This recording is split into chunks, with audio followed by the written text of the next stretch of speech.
할렐루야. 어제 저는 뜻깊은 하루를 보냈습니다. 저에게 2016년도 새 가족들을 모시고 버스를 대절해서 수련회를 함께 가졌는데 주기철 목사 기념관, 손양한 목사 기념관을 방문하면서 토요일 하루 종일 새 가족들과 시간을 보냈습니다. 새 가족들은 교회 행사의 주인공이 된 적이 없습니다. 교회에 등록을 했지만은 아직 서먹서먹합니다. 목회자하고도 많은 시간을 보내지 못했습니다. 그럼에도 불구하고 만나보니 우리 교회에서 은혜 받으며 행복하게 신앙의 뿌리를 잘 내리고 있었습니다. 제가 함께 가보니 김영걸 목사를 얼마나 좋아하는지 제가 이렇게 인기 있는 줄 몰랐습니다. 행복한 하루를 함께 보내게 되었습니다. 신앙생활에서 가장 중요한 것 기도생활이죠. 신앙생활에서 기도생활은 빼놓을 수 없는 것이고 기도생활은 신앙생활의 가장 바탕이 되는 기본이 됩니다. 예수 믿는다 하면 기도하는 사람이다 라는 것이고 기독교는 심지어 기도교라고도 부르게 됩니다. 이 소중한 기도생활 어떻게 해야 하나님이 기뻐하시고 하나님이 원하시는 아름다운 기도의 모습으로 주님 앞에 나아갈 수 있을까? 오늘 말씀해 보니 두 사람이 등장합니다. 한 사람은 바리새인이고 한 사람은 세리였습니다. 바리새인은 누구보다도 인정받는 종교인이고 모범적인 사람이었어요. 세리는 그 당시에 죄인의 대명사였어요. 두 사람을 그냥 보아도 바리새인은 의인 중에 의인, 세리는 죄인 중에 죄인인 사람이었습니다. 두 사람이 똑같은 시간에 똑같은 성전이라는 장소에서 똑같이 기도를 드리는데 두 사람의 기도하는 모습이 너무나 대조적입니다. 먼저 바리새인이 성전 중심에 서서 이렇게 기도합니다. 하나님, 나는 다른 사람 곧 토색, 불의, 간음을 하는 자들과 같지 아니하고 이 세리와도 같지 아니함을 감사합니다. 나는 일회에 2번씩 금식을 하고 소득의 11조를 드렸나이다. 이렇게 바리새인은 하나님 앞에 감사의 기도를 올려드리고 있습니다. 바리새인의 기도를 잘 보면 도덕적이고 윤리적인 사람이었어요. 다른 사람의 것을 빼앗지도 않았고 간음하지도 않았고 도덕적 윤리적으로 깨끗한 사람이었어요.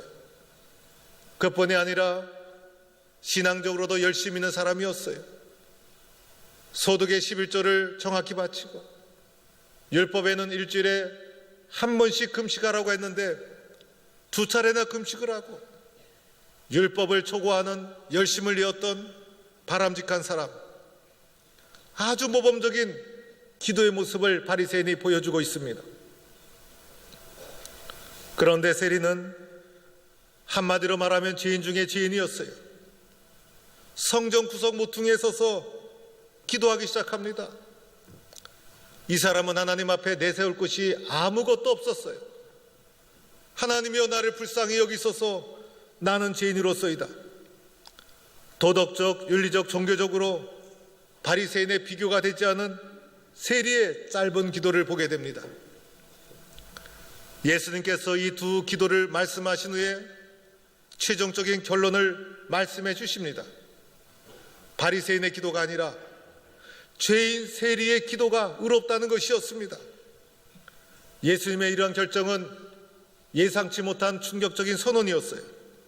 의롭고 올바른 사람은 바리새인인데 놀랍게도 죄인 세리를 의롭다고 예수님 말씀하시는 거예요. 예수의 말씀을 들은 모든 사람들 당황하게 되고 충격에 빠지는 선언을 예수님이 하고 있는 것이었습니다. 사랑하는 성도 여러분, 우리는 여기서 왜 바리새인의 기도를 주님은 외면하셨고 세리의 기도는 왜 받아들이셨는가를 살펴볼 필요가 있어요. 바리새인의 기도를 잘 분석해 보면 바리새인의 기도는 나 중심의 기도였어요. 바리새인의 기도를 살펴보면 짧은 기도문 속에 계속해서 나라는 단어가 반복되어 나옵니다. 그의 기도는 철저하게 나 중심의 기도, 자기 중심의 기도였다는 거예요. 내가 무엇을 했다, 내가 어떤 일을 했다. 그래서 기도의 중심에 철저하게 나라는 존재가 놓여 있었어요. 그러나 세리의 기도에서는 나라는 단어를 찾아볼 수가 없어요. 세리의 기도는 하나님 중심이었다는 거예요. 멀리 서서 두렵고 떨리는 마음으로 하나님, 나를 불쌍히 여겨 주옵소서, 나는 죄인입니다. 철저하게 하나님 중심의 기도를 드리고 있었다는 거예요. 바리새인의 기도의 문제점은 또한 무엇이었습니까? 다른 사람과 자신을 끊임없이 비교합니다. 하나님, 나는 저 세리와도 같지 아니함을 감사합니다. 하나님, 나는 토색불이 가늠하지 않음을 감사합니다. 바리새인의 기도를 분석해보면 모든 것이 다른 사람과 비교해서 나온 기도의 제목이었어요. 바리새인의 기도는 수평적인 기도, 다른 사람과의 비교 속에서 빚어지고 있는 기도였다는 거예요. 반면에 세리의 기도는 다른 사람과 비교가 나오지 않아요. 세리는 수직적인 기도였어요. 바리새인은 수평적인 기도. 그래서 다른 사람과 자신을 비교하지 않아요. 하나님 앞에 서서 오직 하나님이여 나를 불쌍히 여기소서, 가슴을 치는 수직적인 기도가 세리의 기도였다는 것이에요. 바리새인의 기도는 자신의 덕을 나열합니다. 하나님, 저는 토색 불이 가늠하지 않았습니다. 금식도 하고 11조도 냈습니다. 자신이 이렇게 놓은 덕을 나열해 놓기 시작합니다. 세리는 자신이 나열할 덕이 없었어요. 빈손으로 나와 아무것도 없었어요. 멀리 서서 하늘을 우러러 보지도 못하고 가슴을 치며 자신을 죄인으로 고백하는 것이 세리의 기도였다는 것입니다. 바리새인은 스스로 의인이라 생각했어요. 그래서 그의 기도를 보면 죄인에 대한 용서, 내가 죄인이라는 고백이 나오지 않아요. 주님, 나는 의인입니다라는 고백이 간접적으로 표현되고 있는 거예요. 반면에 세리는 스스로 죄인이라고 낮추고 있죠. 한마디로 말하면 바리새인의 기도는 이기적이고 교만한 기도였다면 세리의 기도는 겸손한 기도. 그래서 예수님은 바리새인의 기도를 외면하고 세리의 기도를 받아들였던 것입니다. 나는 어떤 기도를 드리고 있는가? 나의 기도는 세리의 기도인가? 바리새인의 기도인가? 오늘 본문은 나의 기도를 돌아보게 만들어주고 있는 거예요. 많은 사람들은 세리의 기도처럼 기도해야 된다고 생각하죠. 세리의 기도가 옳다고 생각해요. 그런데 생각은 그렇게 하지만은 실제로는 너무나 많은 사람들, 대부분의 사람들이 바리새인의 기도를 하고 있다는 것이 문제예요. 오늘 말씀 9절에도 예수님께서 이렇게 시작하죠. 자기를 의롭다 믿고 다른 사람을 멸시하는 자들에게 이 비유로 들어서 말씀을 시작했다는 거예요. 자기가 의롭다고 생각하는 사람들이 의외로 세상에 많았다는 거예요. 바리새인의 기도를 드리는 자들이 의외로 많았다는 거예요. 세리처럼 기도해야지 라고 생각하면서 실제로는 바리새인처럼 기도하는 사람이 의외로 많았다는 거예요. 왜 우리는 바리새인처럼 기도의 함정에 빠지는 것일까? 우리는 세리처럼 기도할 수 없는 것일까? 세리는 어떻게 해서 겸손한 기도를 드릴 수 있었는가? 이 세리가 죄인 아니었습니까? 이 세리가 얼마나 강팍한 사람이었어요. 민족을 수탈하고 다른 사람을 괴롭힌 못된 사람이 세리였는데 어떻게 이 사람이 이렇게 기도를 드릴 수 있었을까?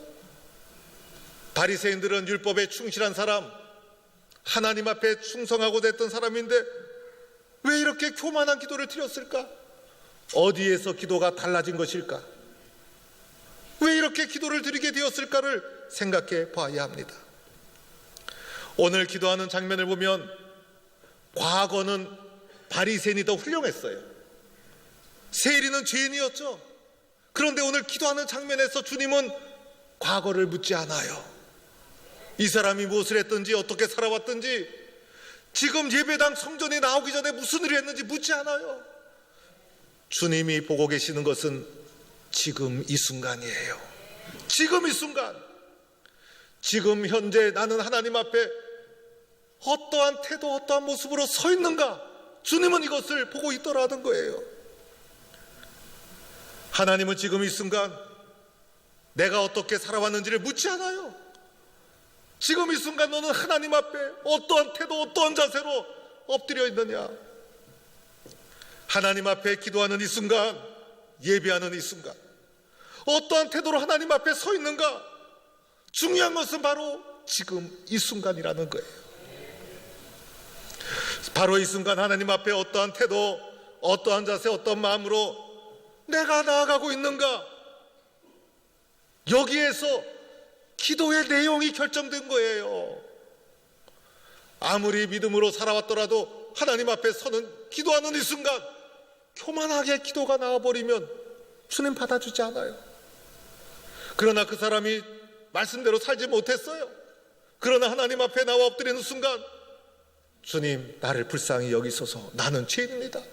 지금 이 순간, 지금 이 순간 하나님의 살아계심을 두렵고 떨림으로 받아들이며 엎드리는 자를 하나님은 받아주시고 있다는 거예요. 여러분, 세리의 삶을 의롭다 할 수 없죠. 그러나 그는 지금 이 순간 하나님 앞에 부끄러움과 죄스러움으로 감히 하늘을 쳐다보지 못합니다. 가슴을 치며 애통했다고 하는데 계속해서 가슴을 쳤다는 거예요. 애통하는 마음, 참회의 마음이 계속 진행되고 있다는 거예요. 나를 불쌍히 여기소서, 주님 나는 죄인입니다. 하나님의 용서와 도움을 절실히 구하고 있어요. 시편에 여호와는 마음이 상한 자를 가까이 하시고 중심으로 통회하는 자를 구원하시는도다. 바로 이러한 심정으로 기도하고 있는 거예요. 하나님께서 구하시는 제사는 상한 심령이라 하나님이여 상하고 통회하는 마음을 주께서 멸시하지 아니하시리이다. 이런 기도를 드리고 있는 거예요. 바로 지금 이 순간, 바로 지금 이 순간, 우리가 한 주간의 삶을 돌아보면 일주일을 하나님 보시기에 완벽하게 산 것이 아니잖아요. 때로는 세리처럼 주님의 품을 떠나고 마음을 아프게 드렸어도 지금 이 순간, 지금 이 순간 세리와 같이 하나님 앞에서 한없이 부족한 모습으로, 죄스러운 모습으로 가슴을 치며 통회하며 기도하는 자 하나님이 받아주실 줄로 믿습니다. 사랑하는 성도 여러분, 우리들은요 세상에 살면서 가면을 쓰고 살아갑니다. 세상을 살아가기 위해서 우리들에게는 가면이 필요한 거예요. 그런데 문제는 하나님 앞에서도 가면을 쓰고 있다는 거예요. 세상에 가면을 쓰고 하나님 앞에 나가면 나갈수록 하나님과의 관계가 멀어져요. 내가 아무리 의롭게 살았다 할지라도 가면을 벗지 않고 세상의 것으로 나를 덧입히고 하나님 앞에 나가면 하나님과의 관계가 회복될 수 있겠습니까? 멀어지는 거예요. 멀어지는 거예요. 하나님의 손길을 경험할 수가 없는 거예요. 내가 세상에 살면서 가지고 있는 학벌, 지위, 재산, 삶을 살아가는데 본질이 아니잖아요. 부수적인 것들. 그런데 사람들은 착각해요. 재산이 나인 줄 알고, 학벌이 나인 줄 알고, 지위가 나인 줄 알고 착각을 해요. 그래서 재산에 가면, 학벌에 가면, 지위에 가면 온갖 세상의 체면으로 나를 덧칠해서 그 가면을 쓰고 하나님 앞에 나가요. 하나님 만날 수 없는 것이죠. 이것이 다 벗어져야 되는 거예요. 이것이 다 벗겨지고 내가 세상에서 쌓아올린 것을 다 내려놓고 자연인 그대로의 모습으로, 벌거벗은 자연인 나 존재 그 자체의 모습으로 하나님 앞에 서야 되는 거예요. 세리가 그랬어요. 이렇게 벌거벗은 모습으로 하나님 앞에 나가게 되면 주님 앞에 할 수 있는 것이 무엇이겠어요? 하나님, 나를 불쌍히 여겨 주옵소서. 나는 죄인입니다. 감히 주님을 쳐다보지 못하고 이렇게 기도할 수밖에 없다는 거예요. 제가 동북교회 담임 목사로서 주님, 제가 그래도 동북교회 담임 목사 아닙니까? 우리도 교회가 얼마나 큽니까? 라고 하면서 제가 무게를 잡고 폼을 잡고 가식적으로 가면을 쓰고 하나님 앞에 나가는 순간 아무리 목사라도 그것은 하나님이 받아주지 않습니다. 믿음의 길을 걸어가면서 때로는 목사라는 게, 때로는 장로라는 게, 집사라는 게, 권사라는 게, 회장이라는 게 가면이 될 수가 있어요. 다 벗어버려야 되는 거예요. 그리고 하나님을 솔직하고 진솔하게 대면해야 되는 거예요. 하나님, 나를 불쌍히 여겨 주세요. 그럴 때 하나님의 도와주심의 손길을 경험하게 되는 것이고, 이러한 자리가 끊임없이 나의 신앙의 중심에 놓여 있어야 된다는 거예요. 어느 집사님이 기도실에 들어가면 1시간, 2시간 시간 가는 줄 모르고 기도하는 거예요. 목사님이 물어봤어요. 집사님, 집안에 무슨 일이 있어요? 집사님 하시는 말씀이, 목사님, 기도실에 들어가서 무릎을 꿇고 아버지 하는 순간 시간이 가는 줄 모르겠어요. 1시간, 2시간 금방 가요. 이 기도 속에 하나님 앞에 자신의 모든 것을 내려놓고 진실하게 서 있는 모습이 나타나 있지 않습니까? 우리는 하나님 앞에 솔직하게 서야 합니다. 그러면 지금 이 순간 나의 심령 속에서 주님, 나를 불쌍히 여겨 주옵소서, 나는 죄인입니다, 이런 고백이 주님 앞에 올려질 수가 있다는 거예요. 우리 사람들은요, 다른 사람 앞에서 떳떳할 수 있어요. 여러분, 우리가 다른 사람 앞에 떳떳하죠. 그러나 하나님 앞에서 떳떳할 사람은 아무도 없는 거예요.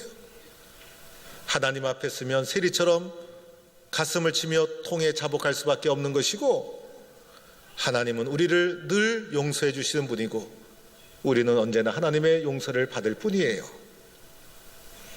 가슴을 치며 통회하는 자에게 누가 침을 뱉겠어요? 가슴을 치며 통회하는 자에게 누가 매를 들겠어요? 사람도 그렇지 못하잖아요. 하물며 하나님께서 우리가 세리처럼 살아왔을지라도 가슴을 치며 통회하는 자의 기도를 주님은 기쁘게 받아주신다는 것입니다. 성경에서 가장 강력한 용어는요, 의롭다라는 용어예요. 의롭다라는 용어는 자기의 능력과 힘으로 받을 수 없는 용어예요. 예수 그리스도의 십자가의 은혜로 믿음으로 의롭다함을 얻었다. 그래서 이 의롭다함을 얻었다는 것이 우리가 누릴 수 있는 가장 강력한 언어예요. 가장 강력한 은혜예요. 그런데 의롭다함을 받았다는 건 뭡니까? 하나님께서 인정해 주셨다, 하나님께서 받아주셨다라는 의미가 있는 거예요. 이보다 더 큰 은혜가 어디에 있을까? 그런데 오늘 놀랍게도 세리가 바로 의롭다 함을 받게 되었다는 거예요. 이러한 자를 하나님이 높여주시는 거예요. 우리의 문제는 하나님의 높여주심을 경험해야 되는데 내가 높아지려고 하는 데서 문제가 생기는 거예요. 이런 자가 하나님이 주시는 은혜와 복을 누리게 될 줄로 믿습니다. 오늘도 우리는 하나님 앞에 나왔습니다. 지금 이 순간 나는 하나님 앞에 어떠한 마음과 태도를 가지고 주님 앞에 엎드려 있는가? 주님, 저는 주님 앞에 아무것도 아닙니다. 세상에서 누리는 이 모든 것은 나의 본질적인 모습이 아닙니다. 주님, 나를 불쌍히 여겨 주옵소서. 빈손으로 가슴을 치며 통회하는 모습으로 주님 앞에 나가 주님이 주시는 한없는 은혜, 주님이 주시는 놀라운 축복을 누리는 성도가 되기를 주의 이름으로 축원합니다.